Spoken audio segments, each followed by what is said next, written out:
Okay, welcome to this deep dive. We've got Yeah. the summary of Nicholas Carr's The Shallows you sent over. Right. And our mission today is really to unpack that core argument, Mm-hmm. how the internet, it's very structured and how we use it might be changing our brains. Uh-huh. I think a lot of people listening probably feel this. Maybe their attention span feels different or they just wonder about all this screen time. Absolutely. And Carr jumps right in, basically saying the internet isn't just a passive tool, it's not neutral. Oh, so? Well, the design itself, all those hyperlinks, the constant pings and notifications, it's actively training us, training our brains to process information in a specific way. Right, yeah. The summary really hammered that point about reading, how we've shifted. Exactly. From that deep immersive focus you get with a physical book Yeah, getting lost in it. to this much quicker, almost surface level scanning online. We're just jumping from one thing to the next, skimming. It feels like optimizing for speed, maybe. Or breadth. Sort of, yeah. Like getting a little bit of everything, but maybe not the real depth. It's like glancing at pixels instead of seeing the whole picture. And that connects to neuroplasticity, right? Yeah. Summary mentioned that our brains aren't fixed. Precisely. That's the key concept. Our brains physically adapt and rewire based on our experiences, what we do repeatedly. So all that clicking and scanning, Yeah.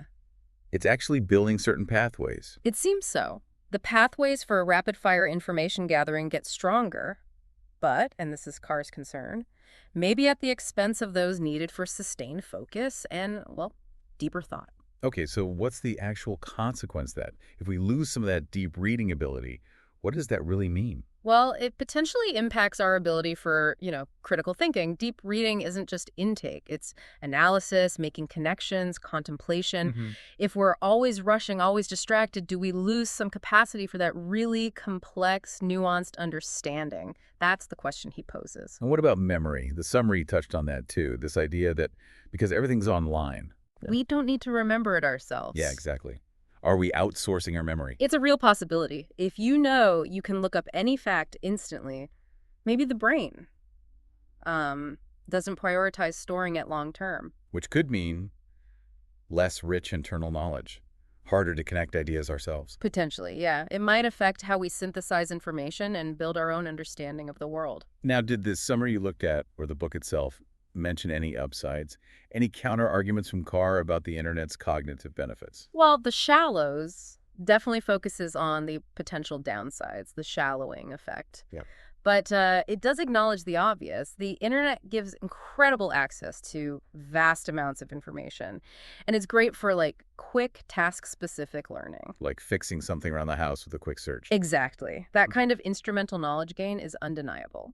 Carr's point, though, is that this efficiency might come with a hidden cost to our deeper intellectual abilities. It really does make you stop and think about your own online behavior, doesn't it? Mhm. I know I fall down those rabbit holes sometimes. Oh, absolutely. It's easy to do. So if there's one thing for our listener to maybe chew on from this, Hmm. what would it be regarding their own internet use? I think it boils down to maybe intentionality.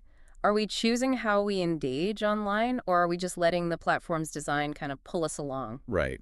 Being mindful versus reactive. Exactly. So, wrapping up, the core takeaway from The Shallows seems to be this critical look at the trade-off.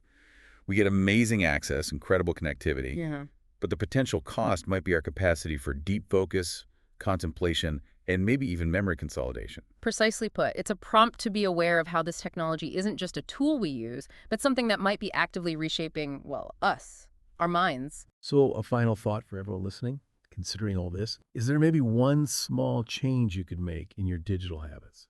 Something to consciously carve out space for deeper focus or reflection, just something to think about. Thanks for digging into this with us.